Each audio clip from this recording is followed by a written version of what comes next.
In this second part of the discussion on de Broglie waves, we are going to discuss some problems. So consider the first problem.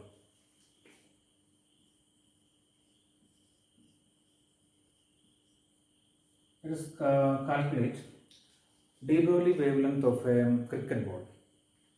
Let's start with a macroscopic object. So de Broglie wavelength of a cricket ball.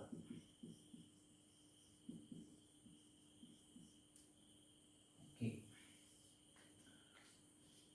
Now, the mass of a cricket ball is about 160 gram. Okay, not exact. There is variation, but let us say it is nearly 160 gram. It can slightly vary on either side. Now, what is the speed of, consider the fastest cricket ball? For a long time, there was an insurmountable barrier for the speed of a cricket ball, 100 miles per hour. That was considered as an unattainable barrier. And I think 100 miles per hour means the speed is, if we convert this into kilometer per hour, 161 kilometer per hour. Okay, I think even now only 3 fast bowlers have crossed this barrier. It appears so. So let us calculate the de Broglie wavelength of a cricket ball having this much mass and this much speed, a fastest cricket ball. So how do we do this? Lambda is h by p. Now, when we write this expression for momentum, shall we use relativistic expression for momentum or non-relativistic expression? Look at the speed, 161 km per hour. It is very small compared to speed of light in vacuum. Speed of light in vacuum is 3 lakh km per second. Okay, now so this is very small. This is only kilometer per hour and only 161 km per hour. So V is very small compared to C. Therefore, the factor gamma, which is 1 by root of 1 minus V square by C square, this is nearly 1. Okay, so instead of relativistic expression, we can use non-relativistic expression for momentum, where this mass is nothing but the rest mass, right? So let us substitute the values. We know Planck's constant is 6.626 into 10 raised to minus 34. And what is the mass? 160 gram. So let us convert this into kilogram, right? And speed is 161 kilometer per hour. Okay, so we want to convert this into meter per second. Okay, so kilometer becomes meter when you multiply with 10 raised to 3, and hour becomes second, 60 into 60. Okay, 60 minute, 60 second. This is it. Okay, so let us do this. This is 10 raised to minus 3, right? 160 gram. So gram is converted into kilogram, 10 raised to minus 3. So this 10 raised to 3 and 10 raised to minus 3 will cancel, right? Okay, so let us do some approximate calculation here. Instead of 6.626, let me take 6.5. This 60 into 60 will go to the numerator, so we can say 3600, which is this 10 raised to minus 34. Okay, now let me say this 160 into 161, let me also take as 160. So this 0 2 zeros will go with this, right? 36 I can round off as some 40. So what is 6.5 into 40, which is 65 into 4. So 65 into 4 is 65 into 2 is 130, 130 into 2 is 260. So nearly 260, and 16 into 16 is 256 into 10 raised to minus 34. So we can say this is nearly 1, right? So this is approximately 10 raised to minus 34 meter. Okay. If we do an exact calculation, right, from here, if we substitute everything in a calculator and if we do an exact calculation, the answer, correct exact answer is 0.93 into 10 raised to minus 34 meter. So this is fair enough. Our approximate calculation is good. So de Broglie wavelength of the cricket ball is 10 raised to minus 34 meter. So the question is, can we measure it? In order to measure the wavelength of a wave, we need an interference pattern or a diffraction pattern of the wave. Then from that we can measure the wavelength.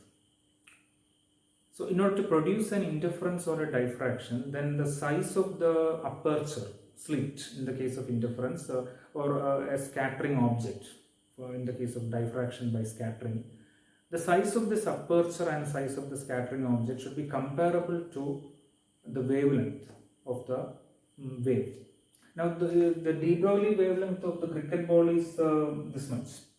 So what we need is, in order to produce an interference or diffraction for this cricket ball wave, we need an aperture or a scattering object having this much dimension. But we know that the dimension of a nucleus is 10 raised to minus 15 meter. So this is very, very small compared to even the dimension of the nucleus. So it is impossible to construct such a very small aperture or a scattering object. So we cannot measure it. It's impossible to measure de Broglie wavelength of a cricket ball. So if we, not only cricket ball, any microscopic object moving around has a wave nature.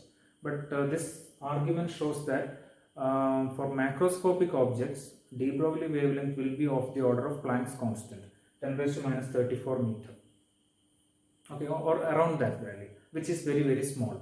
Okay, so we can, that is why we cannot measure the de Broglie wavelength of even the size of the object. For example, a cricket ball is very large compared to this one, this value, de Broglie wavelength. So because of that, we can never experimentally measure the de Broglie wavelength of macroscopic objects. Okay. So in the next problem, let us consider a small object, a microscopic object. Consider a very, very small object, electron. Okay. So next we will calculate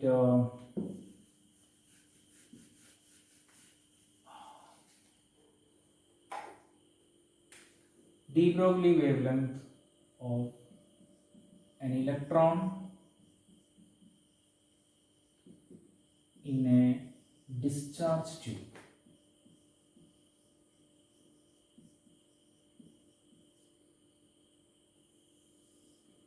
Okay.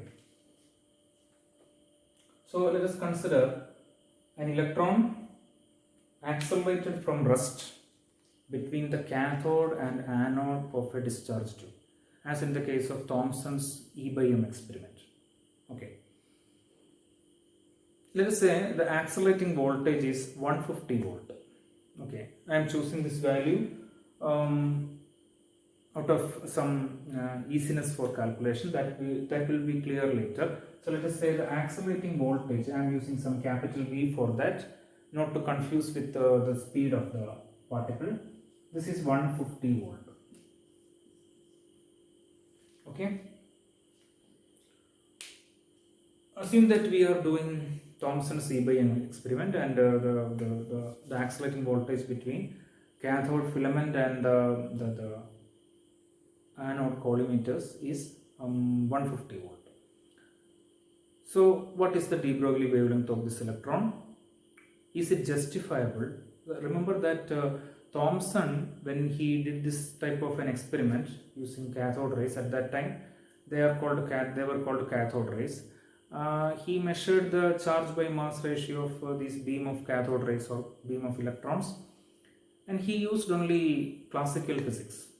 Okay, he used Newtonian mechanics, he used the expression for centripetal acceleration, centripetal force, and he used the electromagnetic theory. He used the expressions for electric force, magnetic Lorentz force, and using only classical physics, he arrived at the correct expression for correct value for charge by mass ratio of electron. he treated electron as a beam of, electron beam as a beam of particles. So is it justifiable to treat this electron as a particle? Okay, and we also want to know, is there any, just like in the case of cricket ball, we want to ask the question, is it possible to measure the wavelength of this electron? So let us first calculate the wavelength. So start with this formula, lambda is equal to h by p. So always we have to ask the question, shall we follow a relativistic calculation or a non-relativistic calculation? So in the previous problem, we knew that the speed of the cricket ball is very small compared to speed of light in vacuum. So we followed a non-relativistic calculation. What about here? So here I am going to use a non-relativistic calculation, which I will justify later. Okay, let us say. So in a non-relativistic calculation, what is the expression for kinetic energy? P square by 2m, where m is the rest mass. Therefore, P is square root of 2m into kinetic energy. Therefore, lambda I can write in terms of kinetic energy. We have seen this expression before. This is a non-relativistic relation between de Broglie wavelength and kinetic energy of the particle, m being the rest mass. Now here, there is a charged particle. Our electron is accelerated from rest along through this potential difference. So if a particle of charge q is accelerated from rest through a potential difference v, what is the kinetic energy gained by the charged particle? It is q times v, where v is the potential difference. So for a charged particle accelerated from rest through a potential difference v, we can write this formula as this, 2mqv. M is the mass of the particle, q is the charge of the particle, v is the accelerating potential difference. This is applicable for any particle. Now let us rewrite this for electron. Okay, for electron, lambda is equal to, so we have to substitute the mass of the electron, charge of the electron, so h by square root of 2m, let me say me, mass of the electron, charge of the electron is E, capital E. Okay, don't get confused that this is electron volt, this is E into V. Right. So let us try to calculate this one. Okay, we want to do this calculation for electron. So what is this? Up to here, it's a non-relativistic charged particle of charge q and mass m. It's a non-relativistic situation. I have used a non-relativistic situation. It's a non-relativistic formula. I have not justified that. Okay, I will justify that later.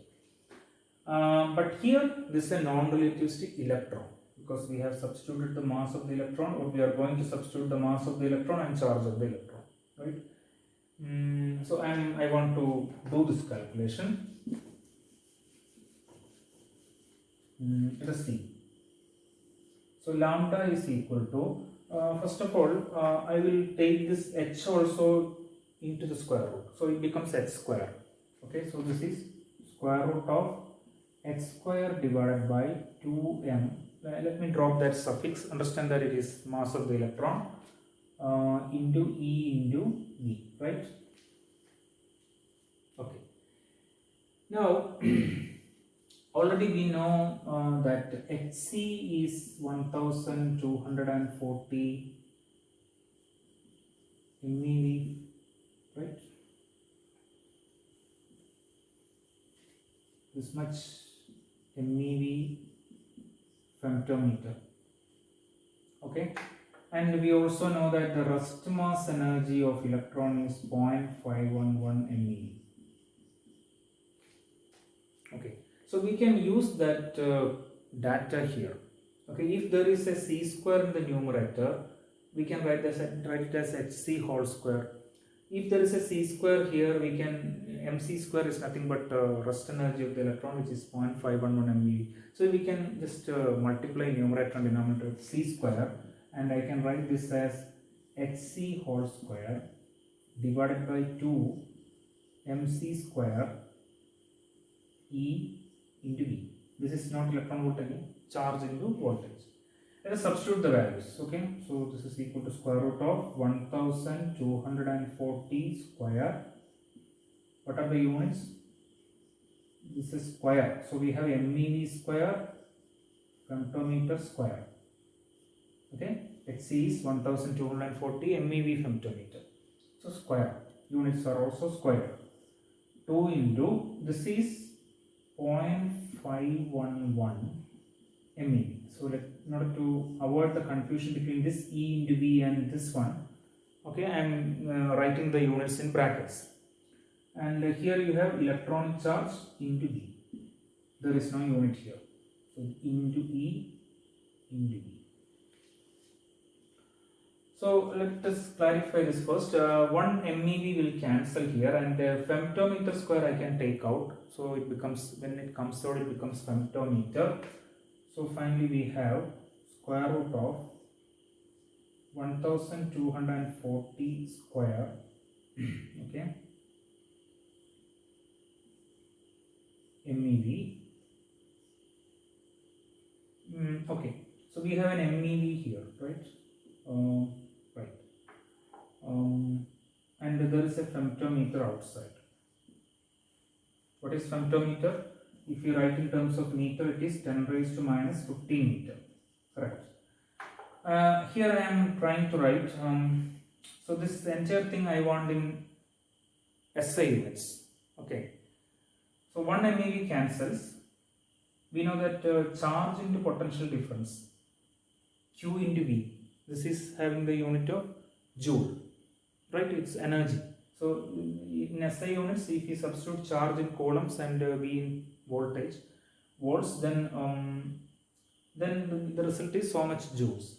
So here we have an MeV. Let me convert that also into joules so that it will cancel and the answer will be in meter. Okay. So how do we convert MeV? 1 MeV is there, okay? 1 MeV gets cancelled. So MeV is 10 raised to 6 electron volt. And electron volt you can convert into joule by multiplying with electronic charge E divided by 2 into 0.511 into E into V. So E is cancelled. Electronic charge is here. In order to convert electron volt into joules, there is already an electronic charge here, so it cancels. And here this is okay, 110. This 124 square into, this is if you take out, this is 10 square. 10 if you take out, 124 square into 10. So if you square it, 124 whole square into 10 square. So 10 square into 10 raised to 6 is 10 raised to 8. 10 raised to 8 if you take out, you have 10 raised to 4. So 10 raised to 4 will cancel with this one. So what you have is 124 square divided by 2 into 0.511 into capital E into 10 raised to minus 11 meter. Okay. Okay, here if we do this calculation, you may need a calculator here. So what you get is square root of 15045 divided by capital E. So if you do this numerical values here into 10 raised to minus 11 meter. This I can write as square root of I will take 2 decimal points to the left side. Okay, so I can write 150.45 divided by capital E. So if you take 2 decimal points to the left side, you have a 10 raised to 2 here. If you take it outside, you have 10. 10 and 10 raised to minus 11 will cancel. So we have 10 raised to minus 10 meter. And what is 10 raised to minus 10 meter? Angstrom. So there is a nice relation.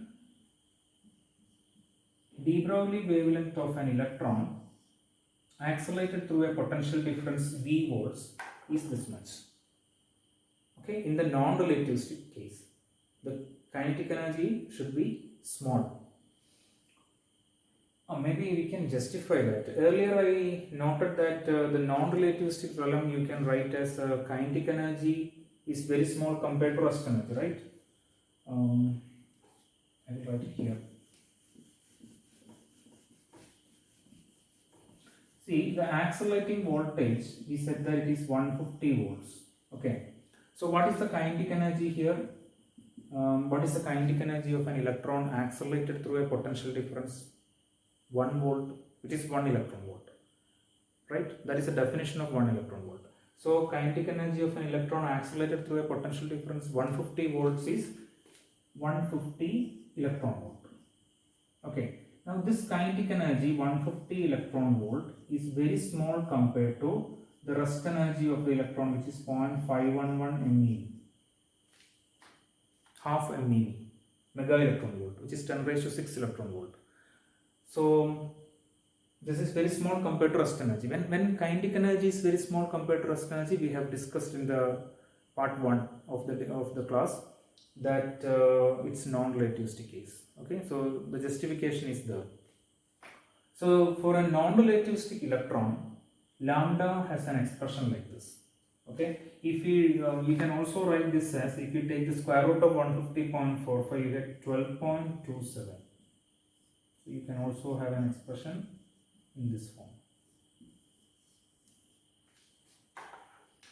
Now in our problem, so this expression you can approximately write as root of 150 by V. Okay, better you retain that decimal point also for exact calculations. So if our accelerating voltage is 150, what is the de Broglie wavelength? If we substitute 150 here, it's nearly equal to the numerator. So I can say that if V is equal to 150 volts, lambda is very nearly 1 angstrom, slightly greater than 1 angstrom, but because of the square root, it's nearly 1.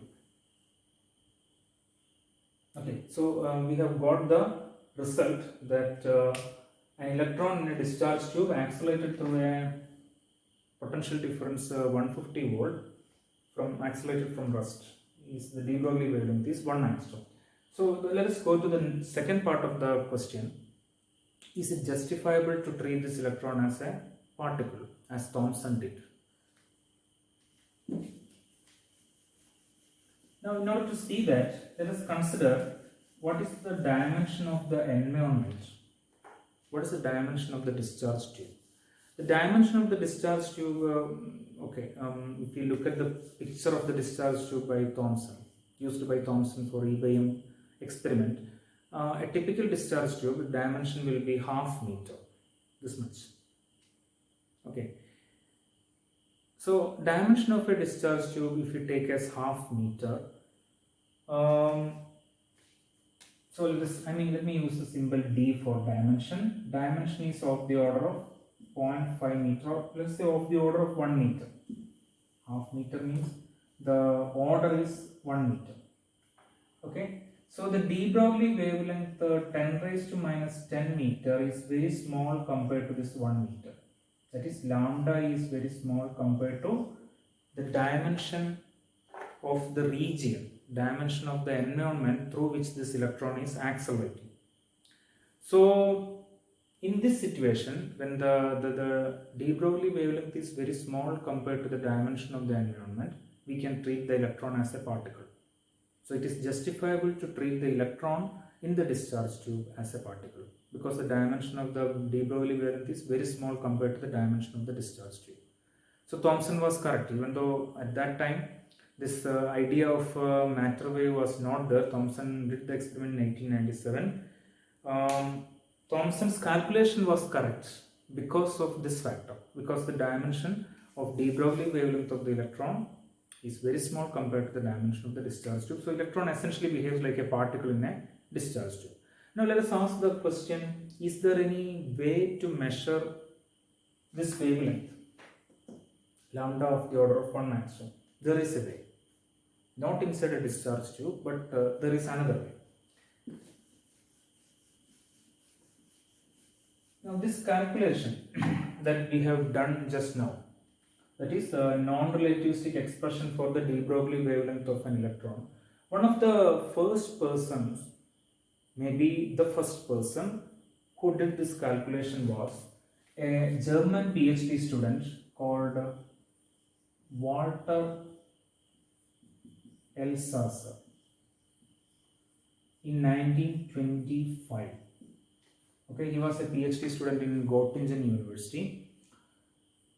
In 1925, what happened was he listened to a talk by a seminar by Heinrich Hunts. Okay, and Heinrich Hunt. This was the same person who later put forward this Hund's rule in atomic spectra. Okay, this Hunt, he reported the result of a scattering experiment, scattering of electron from metal surfaces, done by two American physicists in Bell Telephone Laboratories, that was in New York, in New Jersey. And these physicists were Davison and Kunzman. Okay, and he reported, in his seminar reported that in this scattering experiment there was a bizarre result, an inexplainable result, inexplicable result, that the intensity of the scattered electron beam varies with the scattering angle with some maxima and minima. Okay, and normal thing is that we expect that the intensity of the scattered electron beam varies in a monotonous way, in an expected continuous way with scattering angle. But here in their experiment, in Davison and Kunzman's experiment, there is a variation in intensity with a minima, maxima, something like that. So this is inexplicable. They could not explain it. That was his report. Then after the seminar, Elsasser was thinking about this seminar, and around that time he read two papers by Einstein, in which Einstein argued that in certain situations a beam of gas particles can behave like waves. Okay, such a result Einstein derived. He made some statistical analysis of a beam of gas particles, and he argued that they can behave like waves. And in one of these papers, Einstein had noted, gave a reference to the PhD work of PhD thesis of de Broglie. Okay, apparently Einstein had read this PhD thesis of de Broglie. Okay, this was in 1925. De Broglie's PhD thesis came in 1923-24 at that time, just 1 year back. So Einstein had read that. It seems that Einstein had visited Paris University, where de Broglie was studying, and apparently de Broglie's PhD advisor gave the thesis to Einstein for his opinion, and Einstein found that this idea was very interesting. This idea that matter particles have wave nature. So Einstein gave a reference to de Broglie's PhD thesis in this paper. And Elsasser went to the university library and found de Broglie's PhD thesis, and immediately he started thinking whether this maxima and minima obtained by Davison and Kunzman in electron scattering experiment were due to diffraction of electron beam. If according to de Broglie's idea, if electrons beam have wave nature, then is it possible that this electron wave is undergoing diffraction in metals? So he did some calculations. He did this calculation. Okay, he got an expression for the wavelength of the electron beam accelerated through a particular voltage, and he calculated the energy of the electron beam producing this maxima and minima. Okay, and so this matched with the experimental results obtained by Davison and Kunzman at that time. In the next year, then this year, 1925, he published a small note with this calculation, and I think this was the first instance where anyone expressed the idea that electron wave can undergo. So his argument was that if you pass an electron beam through an accelerating potential of 150 volts, around 150 volts, its wavelength will be 1 angstrom. This 1 angstrom is an interesting number because in crystals the interatomic spacing in a crystal is of the order of 1 angstrom. If you take any crystal, interatomic spacing is typically of the order of 1 angstrom. No, not exactly 1 angstrom, but of the order of 1 angstrom. So this idea is already known because X-ray wavelengths and this X-ray wavelength is also of the order of 1 angstrom. So it was in around 1913 that Max von Laue, German physicist, and after that William Henry Bragg and William Lawrence Bragg discovered basic rules of X-ray diffraction in crystals.